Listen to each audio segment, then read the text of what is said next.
right now. Probably more than 100. Yes, more than 100 springs that are active down here right now. And these springs, being low pressure springs, only average about 1 to 3 gallons of water in output every single minute.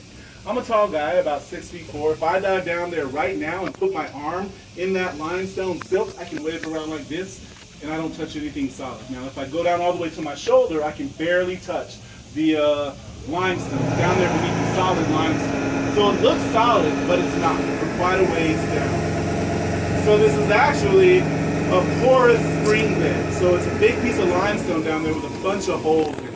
And the water is coming up through those holes. And this limestone silt deposit has accumulated here beneath us for over thousands of years. Now this spring bed used to be the original headwaters of the San Marcos River. This is where the river used to begin. All that area we just traveled over back there used to be a shallow marshy area that was filled with cattails. And the water used to be down 15 feet. So what you see here now, this lake was artificially created. The lake was dammed up in 1849 by General Edward Burleson, the third vice president of the Texas Republic. He was also famous for some Indian wars and for some significant battles in the war for Texas independence. After all that fighting and politicking, he decided to retire someplace very peaceful.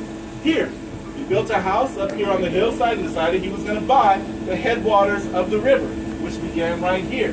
Now, when he did so, he also decided he was going to begin industry here in Central Texas. So, he dammed up the river. Way down there at the end of the lake between the trees, you see there's a tannish looking building. That building is now a restaurant called the Salt Grass. A great place to go and eat. You can look out this great big glass window and you can see the waterfalls of Burleson's Dam and what are now the new headwaters of the San Marcos River as it makes its way downstream 3.5 miles to meet with the Blanco, and then the combined flow of those two rivers travels 300 plus miles all the way down to San Antonio Bay on the Gulf of Mexico. But this is the beginning of the river system itself. When General Burleson raised the level of the lake, he did so 15 feet so he could cover up one spring, the most powerful spring in the lake that was jetting out of the water 10 to 15 feet when he got it. You folks imagine what that looked like? You come someplace through some thick forest and you get to a place where you see headwaters with bubbling springs, and then some of them are fountaining out of the water. It must have been a very beautiful sight, right?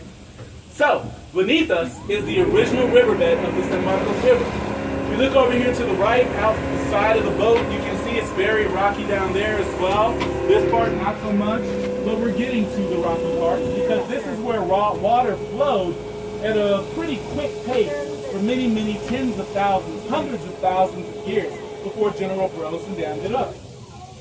Ooh, there's a deer up there.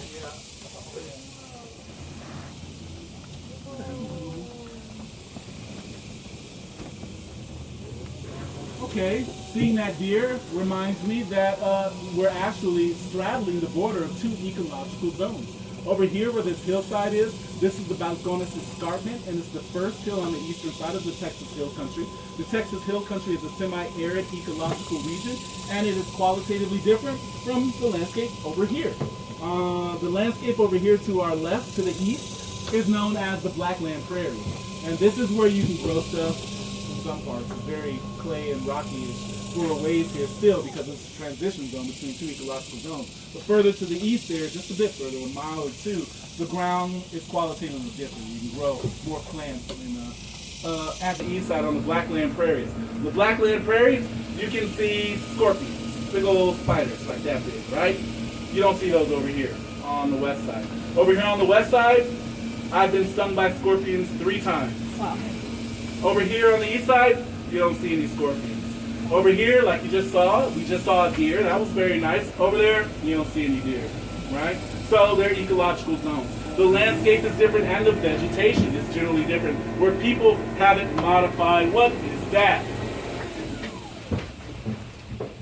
Is that a fish? What is that? Like Is it. Yep. Dead fish. Yep. that a bag with the fish? Oh, looks like it. Is that a bag, like a plastic bag? No, it's his No, mouth. it's his mouth. Gills. It looks like he has Fish. looks like he has a fish in his mouth. Oh, I'm traumatized. Let's keep going. What is going on down there? It's a fishy fish world, folks. Fish eating a fish eating a fish. bit off more than you chew. All right, so we've talked about a lot of the material aspects of the lake. We've talked about the cleanliness of the water, the nature of the vegetation, and some of the creatures that you'll find here. These waters are federally protected. They have been since the 1980s. The reason why is because this lake and the aquifer beneath it are home to endangered and threatened species that exist no place else in the entire world. We've got our Texas blind salamander that lives in the Edwards Aquifer beneath us and comes out of some of our high-pressure springs.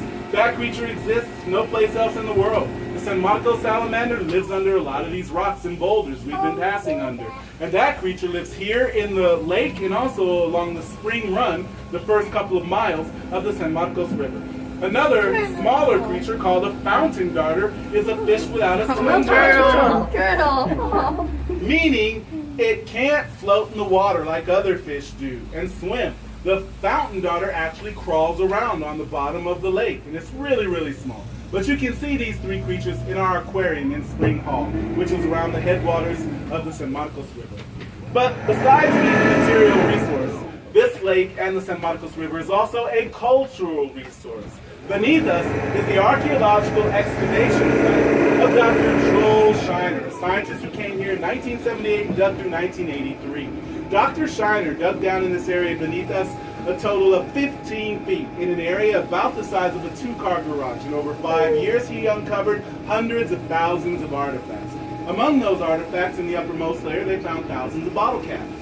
Beneath that, they found items from the settler era, things like household implements and tools, as well as crockery and pottery shards, things like that. Beneath that, they found dozens of different types of arrowheads and thousands of examples of these arrowhead types, which covered thousands of years of Native American habitation of the San Marcos River system. But at the lowest level of the dig, which is where we are right now, you see there are straight rows of rebar sticking up beneath us. Those used to have rope going in between them, and they comprised a grid, Cartesian grid, that you'd identify artifacts in each quadrant with by letter and number combination. This metal box down here is called a shaker box. It was used to sift through rocks and sediment to separate out artifacts. The long pipe used to angle up to the surface to his boat, and he had a engine and a air compressor on there, and he used it to blow sediment and silt out of the way so that he could identify artifacts as well. So over that 5-year dig, Dr. Shiner and his team of graduate students uncovered over 100,000 artifacts, and they found signs of human habitation literally at every level of sediment they